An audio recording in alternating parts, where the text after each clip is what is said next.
Have you ever wondered why some people seem to attract wealth, love, and opportunity, while others struggle despite all their effort? Could it be that the real secret isn't in doing more, but in thinking correctly? The way you think creates the world you experience. Every condition in your life, your finances, relationships, health, is the direct result of how you have assumed, felt, and believed reality to be. This isn't a mystical idea, it is the law. When you understand that how to think correctly means aligning yourself with the power of assumption, you awaken to your divinity. You were never meant to be ruled by the outer world. Instead, you were meant to rule it through the law of consciousness. The moment you stop reacting and start imagining, you unlock the mind that creates reality. Your inner awareness is the only cause. All else is effect. And when you dare to think like a millionaire, or like one who is loved, chosen, and whole, then so shall it be. You are not here to be impressed by the world. You are here to impress upon it. Every moment you're assuming something, consciously or unconsciously. If you say, I can't, that is an assumption. If you say, I am broke, that is an assumption. The tragedy is that people think they are being realistic, when in truth, they are simply maintaining a habit of mental discipline that serves a limitation. Thinking correctly means assuming the wish fulfilled, not just when it's easy, but especially when it's hard. The world is simply a delayed echo of your persistent assumptions. Stop waiting for the world to confirm what you hope for. Assume it boldly. Persistent assumption is the secret. To think correctly is to speak to yourself correctly. Most people lose the battle in their mind before they even begin in the world. The inner conversations you have at night before bed, when no one is listening, are the seed of tomorrow's experience. If you speak in doubt, defeat, and fear, the outer world will reflect the same.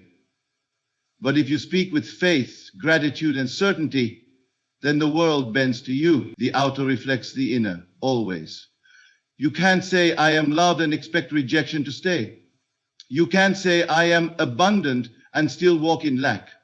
Correct thinking means editing the script inside your mind until it matches what you truly want. Most people think they need to think more clearly, but what they actually need is to feel more powerfully. Thought without emotion is a weak signal to the subconscious. But when your thought is charged with feeling, your inner man obeys without question.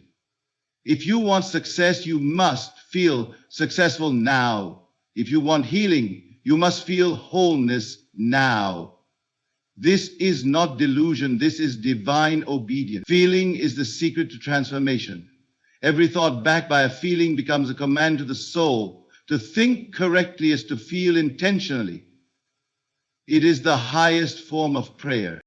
To think correctly is not a passive process. It is spiritual warfare with the old man, the past, the fear, the conditioning. You cannot let the mind wander and expect it to create heaven. It must be trained like a soldier. You must reprogram your mind to dwell only in what you desire.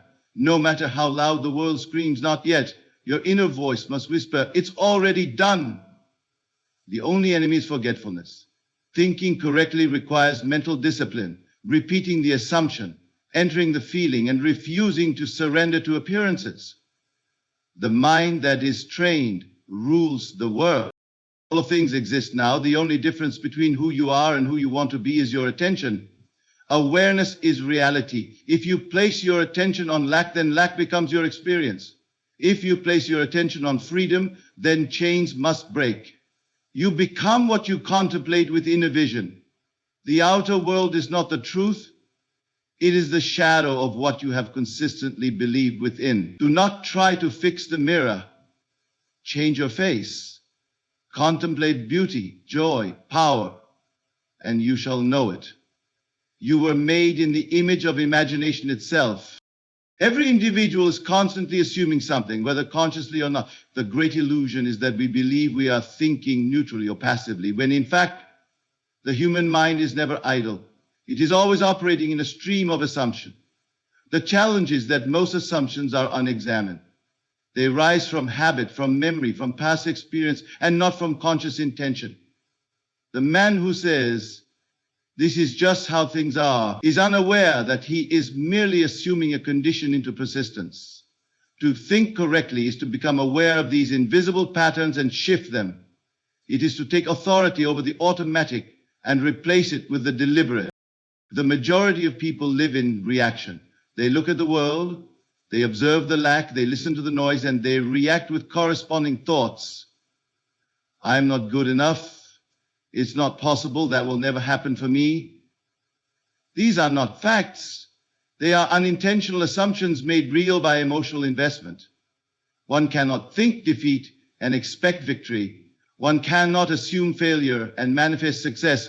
The law is impersonal and exact.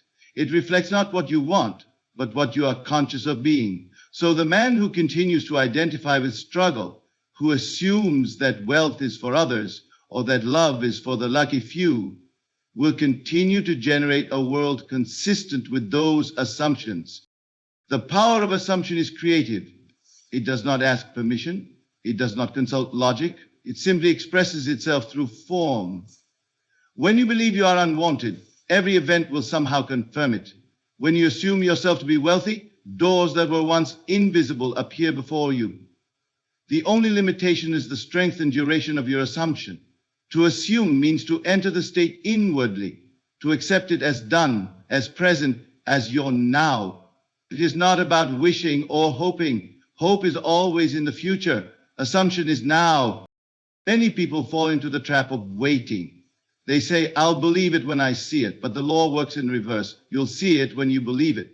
The world is a mirror, not a cause. The mirror cannot smile until you smile first. The moment you assume something is true, the universe begins to rearrange itself to match that internal vibration. But if you waver, if you shift your assumption based on appearances, you return to the old self. Correct thinking is persistent assumption in the face of contradiction. It is the refusal to bow to facts when those facts deny the inner truth you have accepted. Correct thinking begins with self-identification. Who do you believe yourself to be? Every desire you have is a call to rise to a higher concept of self. You cannot assume a new result while clinging to an old identity. If you want to be abundant, you must stop identifying with lack. If you want to be loved, you must no longer see yourself as unwanted. This is not mere affirmation, it is transformation. You must embody the new self internally before it can ever reflect externally. This is the essence of assumption. Not saying "I will be," but rather "I am." Most individuals test the law for a few days, then quit. They say it's not working when in fact they are not working it. A single assumption, firmly held, can move mountains, but it requires emotional conviction. Words alone are not enough. You must feel the reality of your new state. This feeling is the secret ingredient. When you assume you are already the person you desire to be, you walk differently, you speak differently, and you see the world through a different lens. The shift is inward first. Reality bends to that internal arrangement. You can begin now. Choose one area of your life that you wish to transform. Examine the thoughts you've been assuming about it. Are you thinking from lack or from fullness? Are you reacting to what is or creating what must be? Then craft a new assumption. Write it down. Embody it in your imagination. Feel it real. Do this every day, not to convince the outer world, but to convince your inner self. For once the inner is fixed, the outer becomes inevitable. Assumption is not about denying the outer world, but transcending it. You do not fight what is. You replace it in consciousness. If the world tells you no, you go within and hear yes. If the bank account says empty, you go within and feel abundance. If the mirror shows illness, you go within and feel vitality. The outer is always catching up to the inner. Do not wait for permission to assume your desire. Take it, possess it, wear it in your mind as though it were already yours, and then persist. Not for a minute, not for a moment, but until the assumption hardens into fact. All that you see around you began as an idea, a belief, an assumption held long enough to gather form. The chairs you sit on, the phone you use, the job you hold, all of it began in mind. And if it began in mind, it can be changed in mind. You are not a victim of circumstance. You are the author of it. And the pen you use is your assumption, so write boldly, choose wisely, assume greatly, and you will find that the world is far more flexible than you've been led to believe. The greatest secret in your transformation lies not in the outer conversations you have with others, but in the inner conversations you hold silently with yourself. These dialogues, though unseen and unheard by the world, are the blueprint from which your external life is constructed. If you speak lack within, no matter what opportunities appear, they will collapse under the weight of your disbelief. If you speak failure within, even your talents will betray you. But if you speak power, worthiness, love, and success from within, all the forces of life are summoned to reflect that tone. It is not difficult to understand once you observe yourself with awareness. Every human is constantly narrating life to themselves. They wake up and say, "I'm tired," and their body obeys. They look at the clock and say, "I'm already late," and the rest of the day rushes ahead, chaotic. They glance in the mirror and silently declare, "I don't like the way I look," and carry that self-condemnation like a mask all day. These are not harmless observations. They are assumptions dressed as facts. They form your posture, your voice, your expectations, and ultimately your experience. To think correctly is to speak to yourself with intention. The voice within you is the author of your life, and unless it is trained, it becomes a tyrant. Most people live under the tyranny of their inner voice. It criticizes, it worries, it doubts, it compares, and it predicts doom. Yet they continue feeding it with attention and emotion. They believe the voice is telling the truth, not realizing that the truth is what they decided to be. If the inner voice is allowed to run wild, it will ruin even the most promising reality. But if it is refined, focused, and chosen deliberately, it can elevate the humblest conditions into triumph. Correct thinking begins by noticing the direction of your mental dialogue. When you are faced with a challenge, what do you say inwardly? "This always happens to me. Nothing ever works out." These are not objective facts. They are repetitive scripts buried deep in the subconscious and recycled through habitual thought. If you wish to change your world, you must first change the script. The world is not responding to what you want. It is responding to what you consistently affirm in the privacy of your imagination. If you claim success only with your lips, but cancel it with silent worry, it is the worry that gets written in stone. Every night as you drift into sleep, your inner conversations continue. These conversations are the instructions you give to your subconscious mind. If you lie in bed rehearsing arguments, you are preparing for conflict. If you imagine being rejected, you are ensuring loneliness. But if you fill your inner mind with love, with gratitude, with images of fulfilled desire, then you are watering the seeds of transformation. The subconscious mind does not judge, it accepts. It accepts every phrase, every feeling, every assumption you offer to it as true, and sets about expressing it through your world. You may ask, how can I change these inner conversations? It begins with awareness. You must listen to yourself, not just in speech, but in thought. What tone do you speak to yourself with? Do you uplift or criticize? Do you encourage or doubt? You must become a gentle guardian of your mind. When you hear yourself say, "I can't," you replace it with, "It is possible." When the voice says, "No one wants me," you respond, "I am deeply loved." This is not delusion. This is instruction. You are not convincing the world. You are reprogramming your mind. One of the most powerful practices is to revise your inner conversations throughout the day. If you catch yourself dwelling on failure, pause and replace it with a scene of success. If you imagine someone mistreating you, revise it in your mind to one of respect and harmony. You are not trying to control others. You are mastering the only thing you truly own, your inner world. And once that inner world is corrected, the outer has no choice but to follow.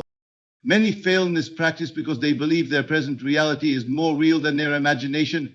But this is the grand error. The outer world is merely the crystallized history of past inner conversations. It is not alive on its own. It is not creative. It is reactive. Your imagination, however, is alive. It is fertile, it is divine, and it will create whatever you consistently feed it. Think of your inner speech as a thread that weaves the fabric of tomorrow. If you want wealth, speak wealth within. If you want love, speak love. If you want healing, speak health, not just when you feel good, but especially when you don't. That is when the voice has the most power.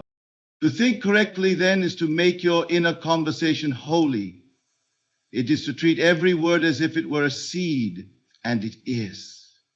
What you plant within, with emotion and repetition, will become visible. If you say to yourself every day, I am rising, then even when you fall, life will eventually carry you upward. If you say, I am chosen, even the deepest rejection will clear the path for the one who finally chooses you. The voice within is sacred. Use it wisely. You may think you need better thoughts to change your life, but the truth is that your transformation begins not in thought alone, but in the feeling behind the thought. Thought is the vessel, but feeling is the fuel. A thought without feeling is like a letter never mailed. It goes nowhere. But a thought fused with sincere emotion is a message to the infinite, and it will be answered. Every experience you're having now, good or bad, is the result of what you have emotionally accepted as true. You can repeat words endlessly, but if there is no feeling in them, they fall to the ground. Yet one phrase, spoken with deep conviction, can move mountains in your world. To think correctly is to feel intentionally. It is not merely affirming something on the surface while feeling something opposite beneath.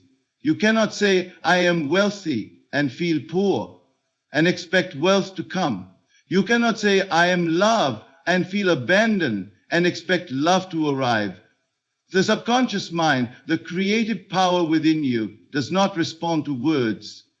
It responds to feeling, of the theory, of the mood beneath your voice, the sensation behind your belief, the emotional atmosphere of your state.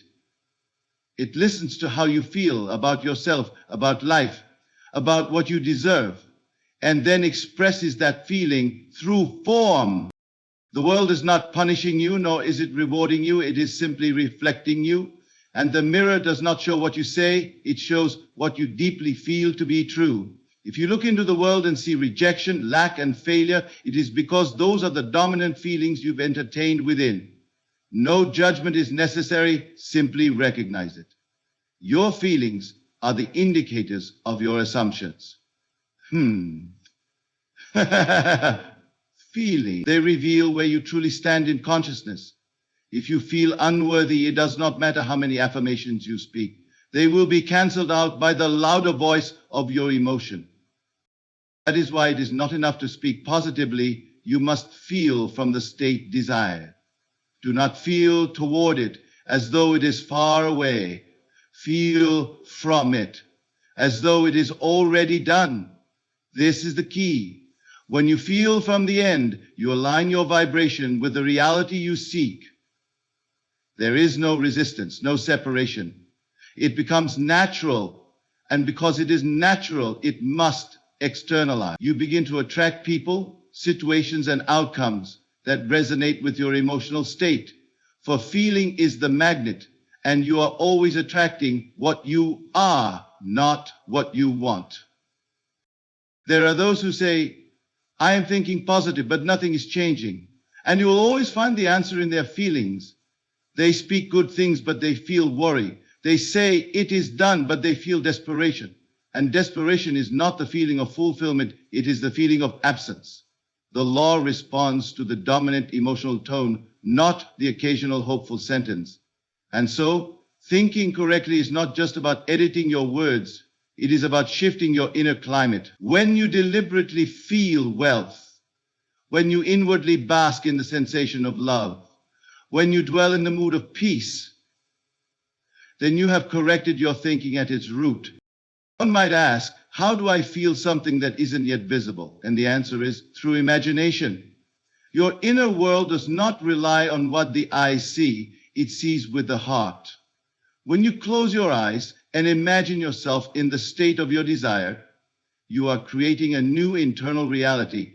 And when you emotionally accept that inner reality, your outer world must eventually bow to it. The unseen creates the seen. Every structure, every invention, every triumph known to man began first in the feeling realm of one individual. They felt it first, and then it became so. Let this be your practice. Each day, set aside a few moments to feel from the wish fulfilled. Do not ask how it will happen. Do not wonder when. Simply surrender into the feeling of already being the person you long to be. Walk in that skin, speak with that voice, breathe with that assurance. Let the emotional frequency of the desired state rise in you like a tide, and if you persist, it will lift everything around you. Let this arousal pass through you. Be like a bird over heaven.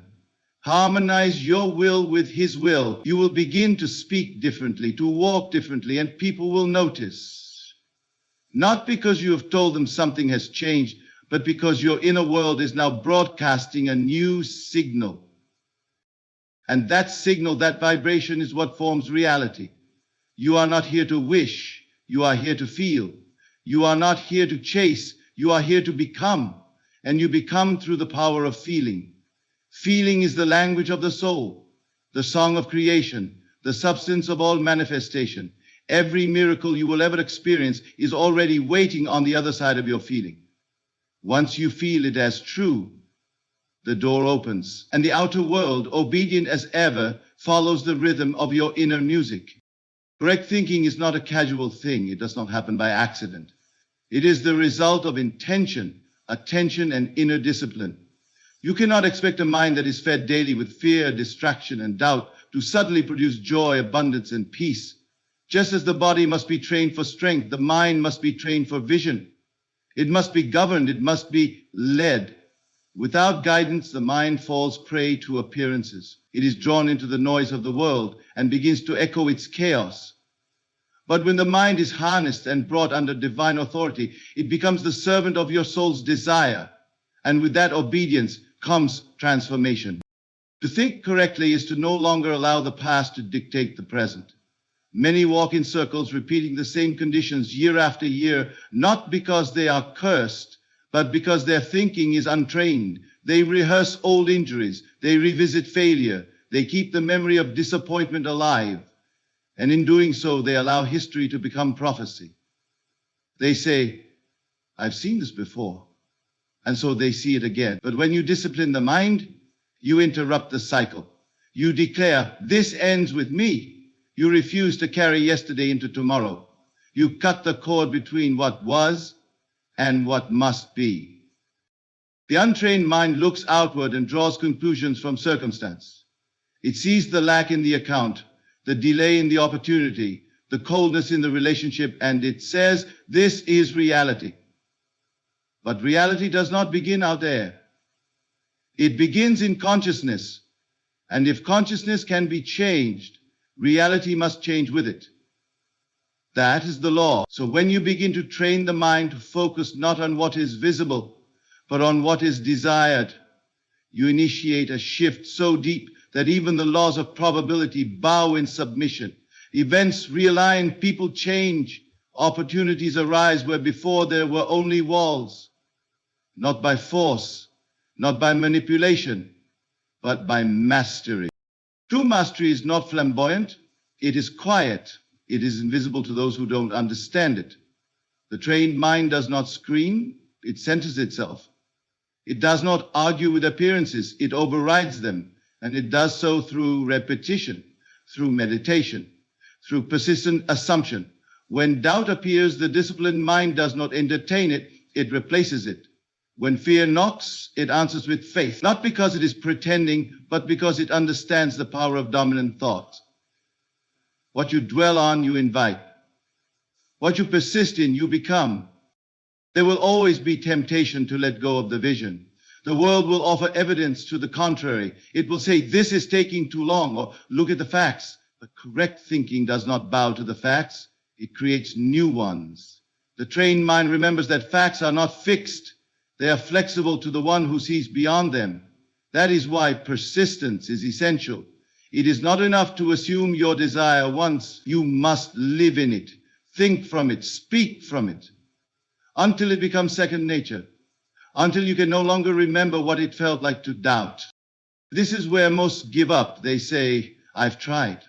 But what they mean is, they've wished, they've wanted, they've dipped their toe into belief without ever stepping into full immersion. Correct thinking is not shallow. It is deep. It is consuming. It requires you to give up every identity that contradicts your desire. You cannot think as a victim and become victorious. You cannot think as unworthy and experience love. The mind must match the vision. The thoughts must be reformed in the image of the goal. Otherwise, the outer world has no blueprint to build from. So train the mind. Every morning when you wake, declare who you are. Not based on what you see, but based on what you have accepted as true within. I am abundant. I am chosen. I am whole.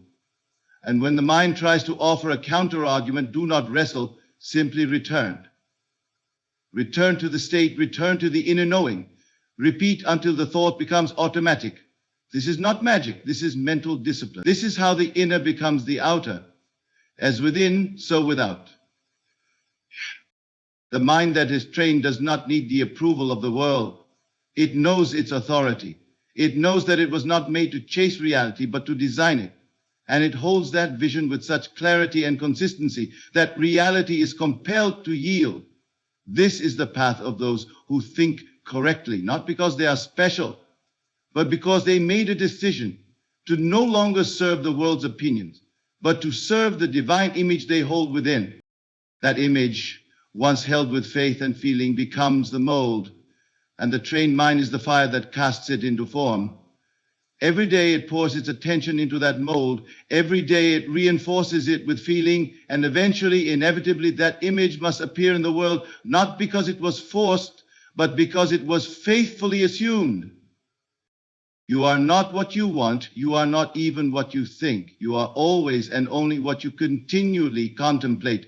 What you contemplate with emotion, belief, and repetition becomes your identity, and your identity shapes your world. The law of life is this: what you dwell upon internally, you give life to externally. Every condition, every person, every pattern that reappears in your life is not random. It is the result of where your inner eye has rested for too long. You are the sculptor and your mind is the chisel, the image you continue to carve and gaze upon within yourself. Eventually becomes your outer reality.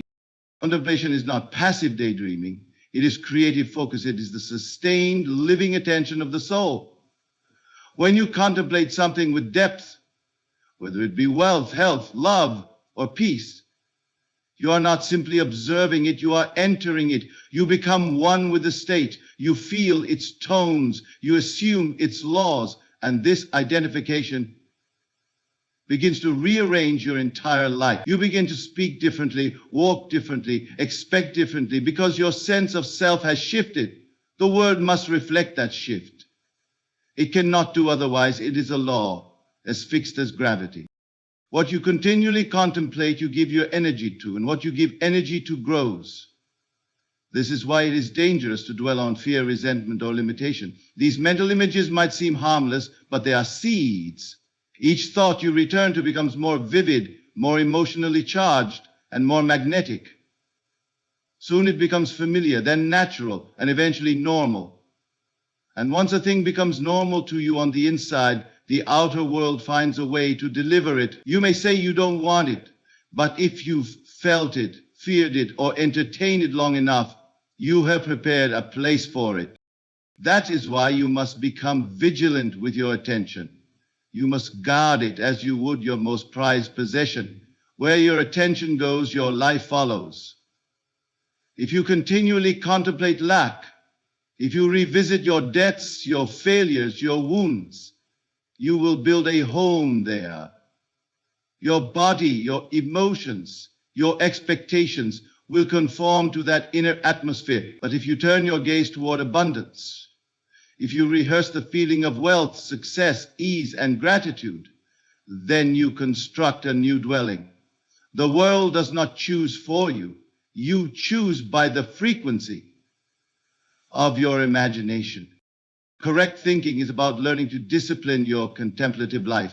This means to deliberately and repeatedly focus upon the ideal version of yourself, regardless of current appearances. To contemplate rightly is to form a vivid internal image of the person you desire to become, and then live within that mental portrait. Speak as them, dress as them, move as them. Not in pretense, but in faith. Not to impress others, but to impress upon your subconscious a new pattern. The one who holds an image with conviction cannot be denied, for all things must yield to the dominant vision of the soul. You are always becoming the thing you contemplate. Even now you are being shaped. The only question is by what? Are you being shaped by fear, by the opinions of others, by the news, or are you being shaped by the inner image of your ideal? When you sit in silence and deliberately feel from the place you desire to live, you begin to shift the axis of your being. What was once foreign becomes familiar. What was once out of reach becomes normal. And because life always seeks to reflect your normal, it begins to move in your favor. There is no greater act of power than to choose your inner image and remain loyal to it. Most people change their inner images daily. They say, I am confident, and then entertain doubt. They say, I am healed, and then speak of sickness. This inconsistency weakens the signal. But the one who steadfastly contemplates the same vision, the same identity, the same inner feeling, this one becomes a living magnet to the form of that image. The world must conform to inner harmony. Your surroundings will always bow to what is real to you on the inside. Every moment is a choice to return to your vision or abandon it. The mind will wander. Old patterns will tempt you. Appearances will try to argue against your desire. But you must return again and again to the image that you have chosen. Dwell there. Speak from it. Celebrate it before it becomes visible, because in consciousness it already is. Contemplate the beauty of your fulfilled desire until it becomes so familiar that doubt no longer has room to exist. Contemplate until it feels inevitable. Contemplate until it feels like home. You do not need to fight for what is yours. You only need to feel it as yours. The war is not with others. It is within the theater of your imagination. And in that sacred space, your greatest victories are won. Think correctly by contemplating correctly. Let your inner gaze fall only upon what uplifts, empowers, and enriches. Let the unseen world within you become more real than the seen world around you. And in time, the outer will rise to meet the image you have held in secret. All that has been shared is a simple truth. Your world is shaped by your mind, your inner voice, your feeling, your discipline, and your contemplation. The power to think correctly is not found in fleeting thoughts or idle hopes, but in persistent, deliberate assumption. It is the daily choice to speak kindly to yourself, to feel deeply from the end, to train the restless mind, and to dwell unwaveringly upon the vision of your fulfilled desire. This is the way the invisible becomes visible, the impossible becomes inevitable, and the dream becomes your reality. You were never meant to be a victim of circumstance or a prisoner of the past. You are a creator, an artist, a sovereign being whose imagination is the forge of all experience. When you understand that your inner world is the cause and the outer world the effect, you step into true freedom. The moment you begin to think correctly, aligning thought, feeling, and attention, you reclaim your power and set in motion the law that answers to your every assumption. Do not wait for the world to change first. Change your inner state now. Persist in your new assumption until it becomes fact. Speak your desire silently and confidently until your subconscious mind receives it as truth. Feel from the end and watch as the world rearranges itself to meet your state. The law is faithful and exact. It never sleeps. It never forgets. So live boldly in your imagination. Speak with conviction in your inner dialogue. Feel with the fullness of certainty. Discipline your mind as a gardener tends his soil. Contemplate the vision of your highest self daily and without wavering. This is the key. This is the secret. This is how you think correctly, and in doing so, how you create a life beyond your wildest dreams. The power is in your hands. The kingdom is within you. Step into it now.